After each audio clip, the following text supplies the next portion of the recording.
Olá, colegas farmacêuticos de todo o estado do Mato Grosso. É uma satisfação estar aqui participando desta Semana do Uso Racional de Medicamentos, em que a gente busca aí valorizar a nossa profissão, trazendo inclusive atualizações sobre conceitos importantes, principalmente relacionados a essa pandemia que a gente se encontra neste momento.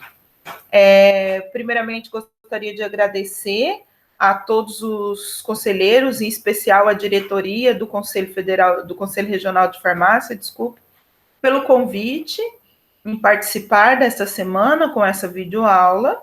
E gostaria de me apresentar, sou professora Daniela Air, sou farmacêutica formada pelo Centro Universitário da Grande Dourados, Unigran, fiz mestrado na área de farmacologia pela Unesp de Botucatu, São Paulo, e também doutorado na área de biotecnologia, mais precisamente farmacologia de produtos naturais, aqui na Universidade Federal de Mato Grosso, em Cuiabá. É uma grande satisfação poder estar partilhando com vocês um pouquinho de conhecimento, mais precisamente trazendo um pouquinho das questões científicas para dentro da nossa realidade, né? Que é o que a gente vai tentar mostrar para vocês nessa videoaula, ok? Então, vamos começar, então. O título da nossa videoaula é Tratamento Farmacológico da Covid-19, Evidências Científicas e Atualidades. Bom, antes de começar, eu achei interessante a gente trazer algumas definições, inclusive pontuadas pelo Conselho Federal de Farmácia, num documento em que eles determinaram a atuação do farmacêutico frente à pandemia, em que tem uma parte do texto que diz bem claramente que as farmácias, em função da sua capilaridade e também da sua distribuição geográfica, fazem com que o farmacêutico, pela sua competência e sua disponibilidade, representem, nesse contexto geral, como sendo farmácia e farmacêutico, geralmente a primeira possibilidade de acesso ao cuidado em saúde da população. Então, de acordo com o próprio conselho e com a vivência que a gente tem da realidade que a gente encontra, pacientes potencialmente infectados geralmente procuram atendimento tanto nas farmácias públicas quanto privadas. E neste local encontrarão de frente os farmacêuticos, presentes ali para prestarem orientações e mais esclarecimentos. Então, ainda de acordo com este documento do Conselho Federal de Farmácia, é importante termos esforços colaborativos entre todos os profissionais de saúde, no sentido de preparar, identificar, isolar e conter a Covid-19. Que isso vai garantir, então, um enfrentamento positivo, no caso, a nível nacional, para a doença. Dentro desse caráter, ainda neste documento, no item preparar, é elencado, de acordo com cada item, a participação do farmacêutico. Mas eu trago em destaque aqui o item 2.1, que diz que nós, como farmacêuticos, temos que garantir acesso a medicamentos, materiais e equipamentos. Isso visando a prevenção e o controle das infecções pelo vírus da Covid-19, né, com a prevenção no diagnóstico e no tratamento. E aqui eu foquei bastante a questão do tratamento, porque é justamente o grande foco da nossa aula, em que nós estaremos, na verdade, focando realmente no tratamento farmacológico preconizado para a Covid-19 e as evidências científicas e atualizações que existem relacionadas a este contexto. Bom, de acordo com o documento publicado pela Secretaria de Ciência, Tecnologia, Inovação e Insumos Estratégicos em Saúde do Ministério da Saúde, as diretrizes para diagnóstico e tratamento da Covid-19 envolvem um tratamento para paciente sintomático com a utilização de antipiréticos, analgésicos, antitussígenos, expectorantes e antieméticos, né? Sempre que haja uma indicação clínica e sempre respeitando o quadro dos pacientes. Baseado nisso, pensando na nossa atuação como farmacêuticos, é importante a gente entender as necessidades de utilização dessas classes farmacológicas, principalmente porque não necessariamente estaremos atuando diretamente na dispensação desses medicamentos para a população, como no caso das farmácias comunitárias privadas, mas também no momento em que a gente faz toda a logística para que este medicamento chegue até a população, como, por exemplo, nas organizações como hospitalares e bem como em algumas outras gerências que envolvam o sistema público de saúde. Bom, aqui eu vou listar, então, cada medicamento previsto dentro dessas classes farmacológicas.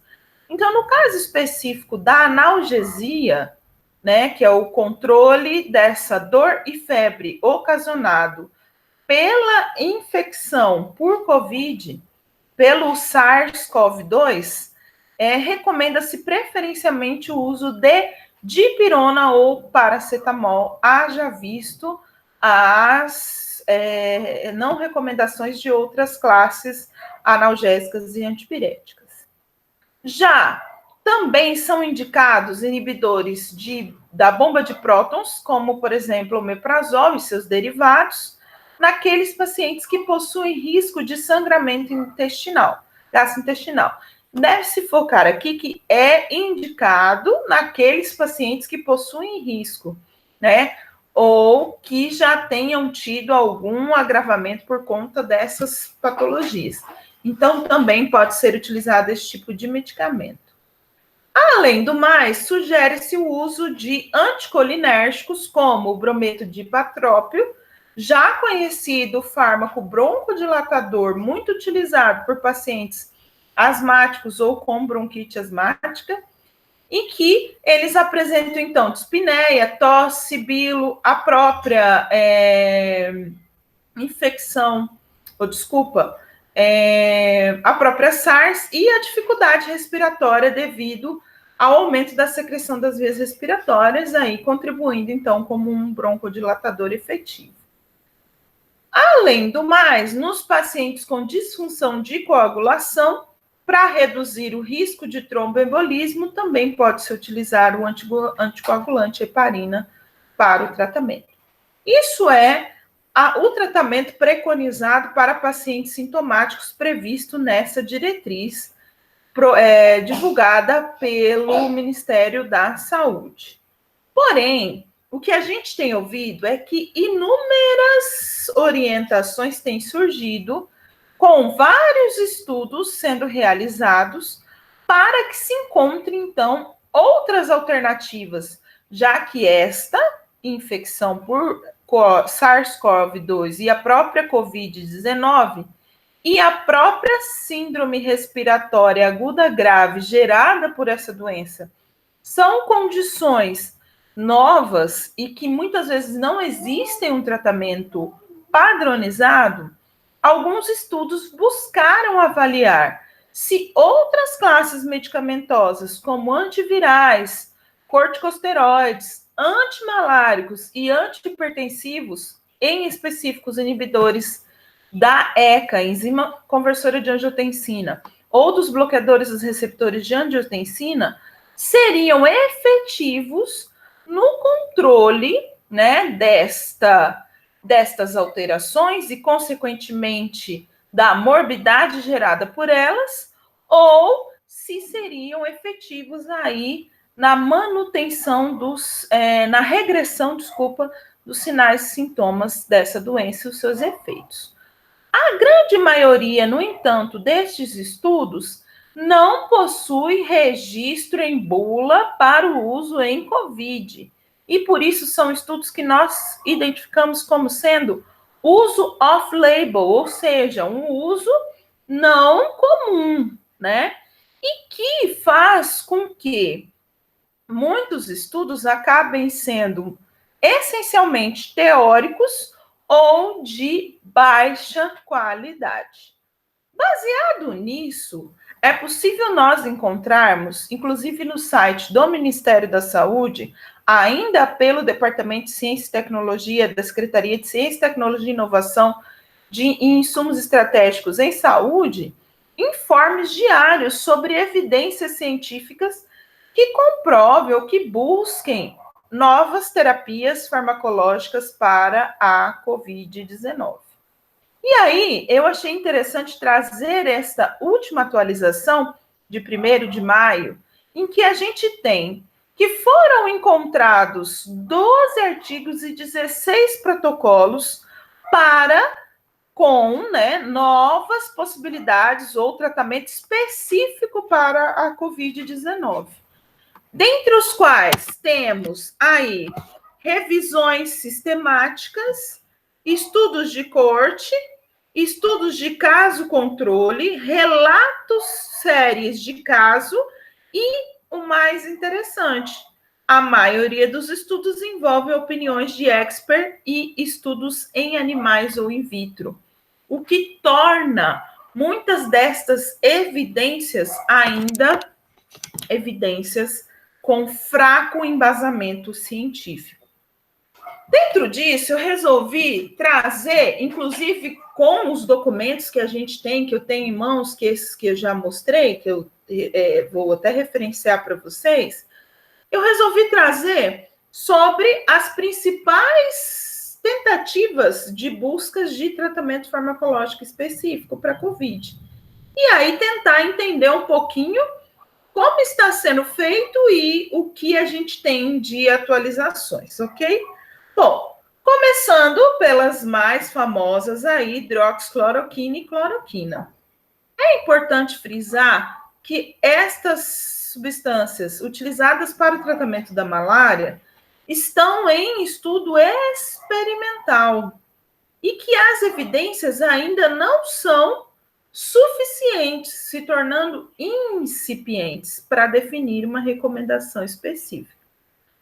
Porém, o próprio Ministério da Saúde diz que estes medicamentos podem ser utilizados em casos confirmados de Covid-19 se o médico optar por esta forma, ou trabalhando como terapia adjuvante no tratamento de pacientes internados, hospitalizados, com forma grave de Covid, ou seja, com a síndrome respiratória aguda grave, e que faz com que esses pacientes tenham aí uma necessidade de ampliação dos métodos farmacológicos, dos tratamentos farmacológicos. Então, inclusive, essa determinação é baseada na nota informativa de 1º de abril de 2020, que determinou que, caso seja a escolha dos médicos, essa medicação pode ser utilizada. Bom, é importante a gente colocar que esses medicamentos já estão sendo escolha de muitos hospitais como tratamento adjuvante, como terapia adjuvante no tratamento da Covid. E tem sido muito atrelado a um tratamento específico para a Covid-19 neste momento. Então, é importante a gente entender que existe uma relação, essa relação é importante, porém, os estudos científicos ainda são incipientes.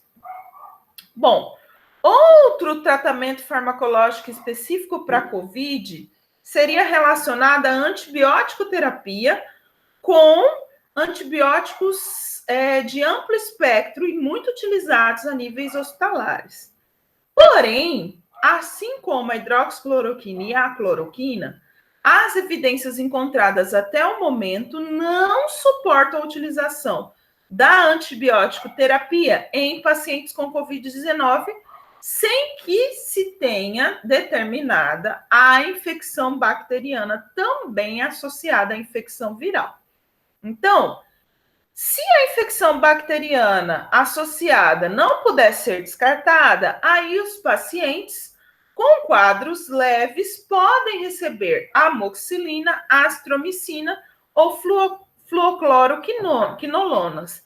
Gente, é importante frisar que muitos hospitais já têm padronizado o tratamento com hidroxicloroquina e azitromicina como sendo de padrão. Porém, nós estamos trazendo aqui as evidências científicas, então por isso que é importante frisar que as evidências relatam benefícios muito limitados na associação de azitromicina e cloroquina, e então por isso sugerem-se cautela, porque assim como aquele gráfico que a gente viu, a maioria dos estudos apenas eram in vitro, com poucas deliberações aí em vivo, estudos reais, né, em seres humanos, estudos de fase clínica. Bom, outra possibilidade de tratamento farmacológico específico para a COVID-19 encontrava-se relacionado ao uso de corticosteroides, né, os anti-inflamatórios esteroidais. Porém, estes estudos também não passam de tratamento experimental, porque não foram encontrados ensaios clínicos que avaliaram especificamente o uso de corticosteroides em pacientes COVID positivo. E aí, a utilização ainda é controversa. Por quê?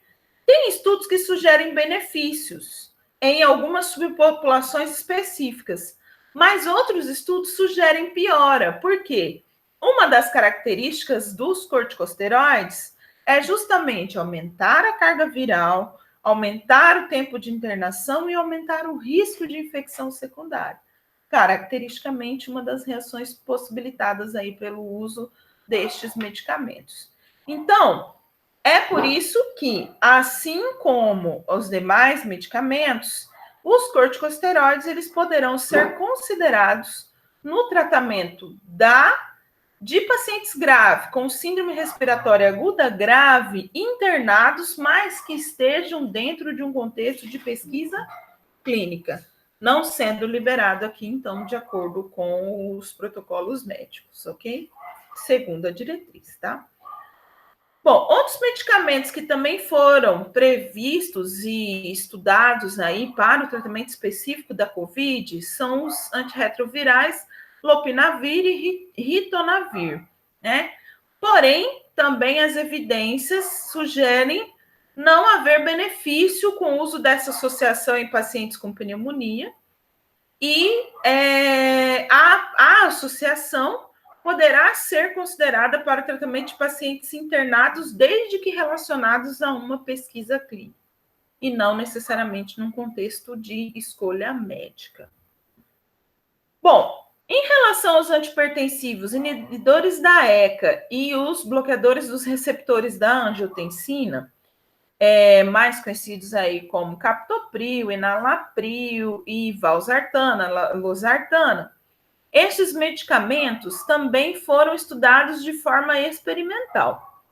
Então, utilizou-se essas classes medicamentosas porque notou-se que a infecção por Covid-19 também tem um caminho aí via sistema renina-angiotensina, mais especificamente a produção de bradicinina no pulmão. E aí, a utilização ainda é controversa, é apenas experimental.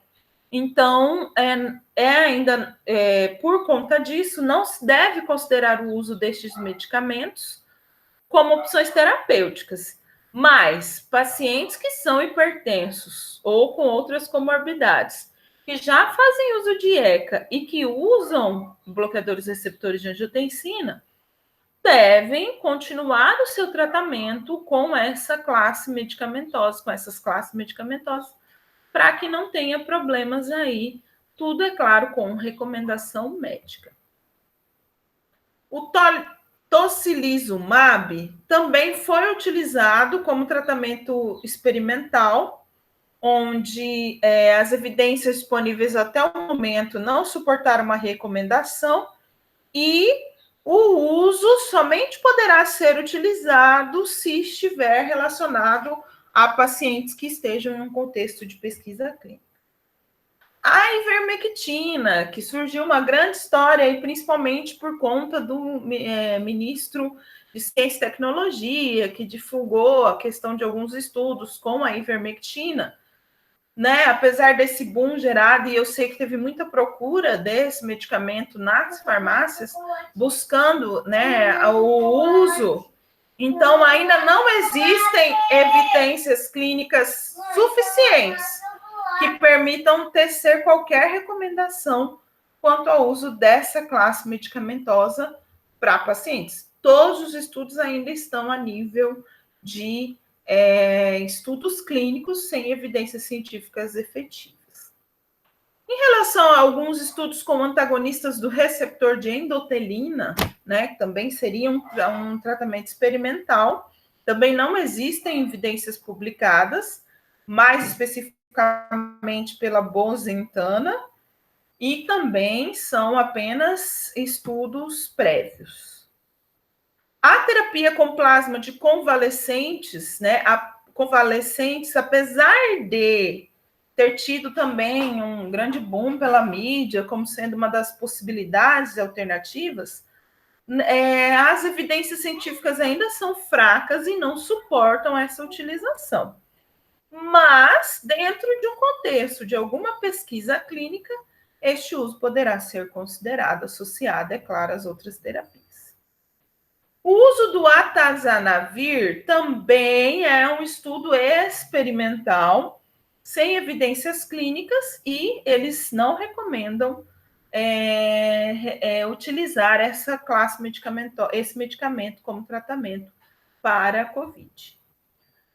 Em relação aos inibidores de JAK1 e 2, também existem somente evidências científicas poucas, né, insuficientes, e isso faz com que também, principalmente o baricitinib, não seja utilizado ainda como efetivo tratamento específico para a COVID-19. Baseado nisso, eu resolvi trazer, então, para a gente poder entender que nós, como farmacêuticos, temos um papel muito importante na busca por novas terapias farmacológicas, associada, é claro, a médicos, enfermeiros e outras equipes. E o que eu achei interessante trazer, já que a gente está falando sobre a atualidade de tratamento da COVID, foi trazer um pouquinho sobre as pesquisas clínicas atuais que existem relacionadas ao tratamento farmacológico da COVID, né? Então, eu trouxe desse boletim informativo, que vocês encontram, inclusive, no site do Ministério da Saúde, essas pesquisas. E eu acho interessante a gente verificar. Então, por exemplo, lá internacionalmente, né, algumas com financiamento e outras não, mas desde Estados Unidos, Egito, França, China, Israel, Canadá, todos esses países estão estudando estratégias terapêuticas para a atuação aí como tratamento específico da COVID. Então, nos Estados Unidos, por exemplo, antimaláricos, imunossupressores estão sendo utilizados nos estudos, então, hidroxicloroquina como profilaxia, mais zinco, mais azitromicina, né? No Egito, alguns produtos biológicos, né? Na França, também alguns estudos com a hidroxicloroquina associada aí a outros medicamentos. Na França também alguns estudos só da azitromicina ou só da doxiciclina, desculpa, que é um fármaco utilizado muito como quimioterápico, né? Até mesmo antidiabético registrado em Israel para um tratamento padrão, né? Outros medicamentos, produtos biológicos, né? E todos esses todos são estudos aí que estão registrados, né? a maioria aí em maio, para o controle aí desses medicamentos.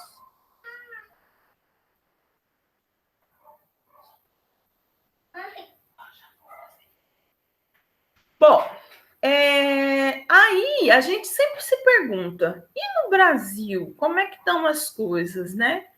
E o mais legal desse boletim informativo é que ele trouxe as atualidades de ensaios clínicos sobre Covid que já foram aprovados pelo CONEP, que é a Comissão Nacional de Ética em Pesquisa, e que foram informados aí em 22 de abril.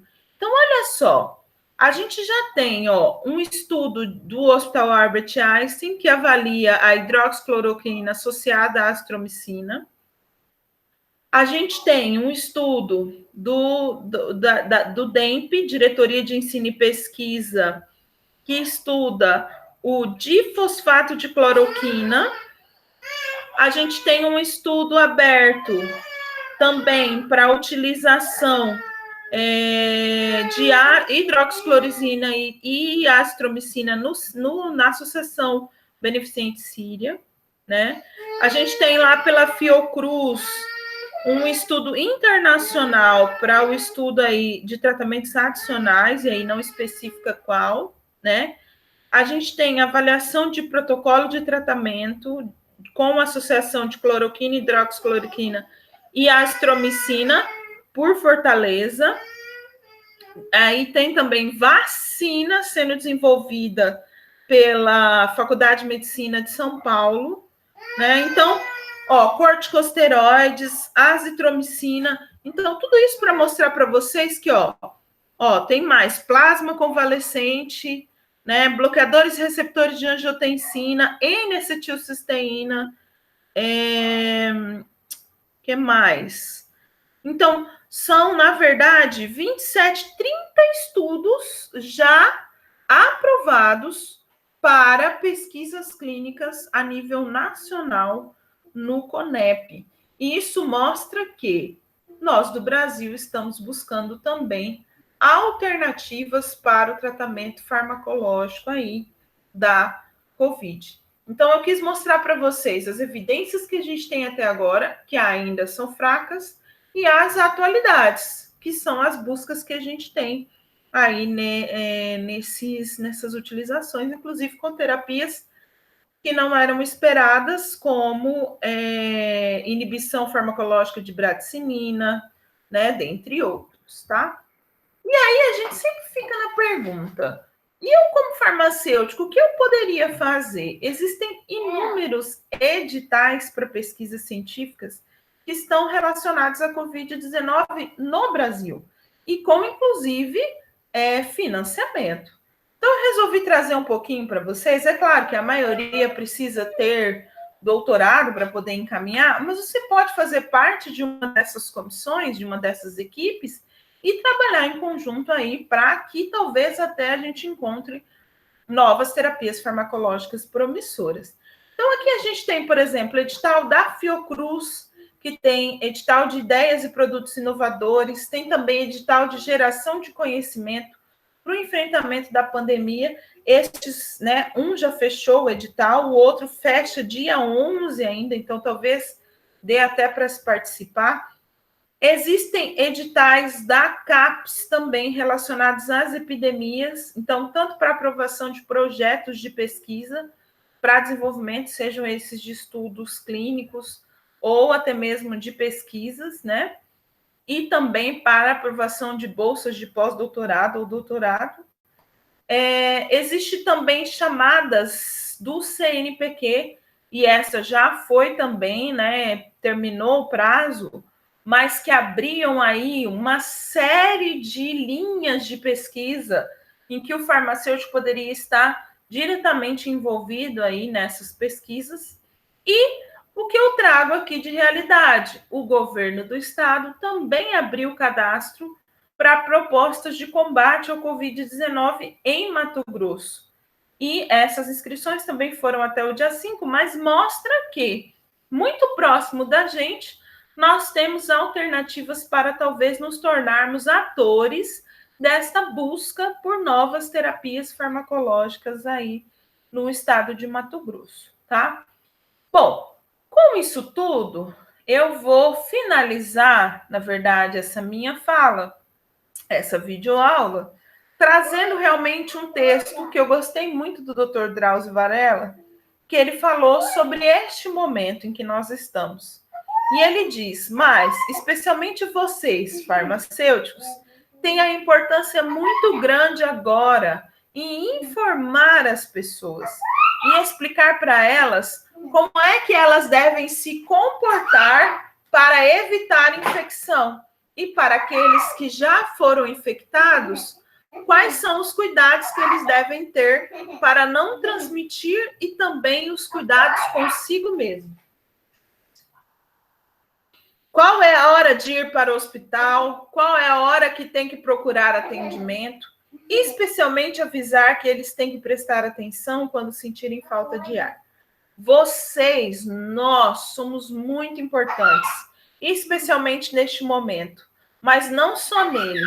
Eu acho que depois que a epidemia passar, vai haver um entendimento melhor de como os farmacêuticos têm que ser incorporados ao sistema de saúde brasileiro.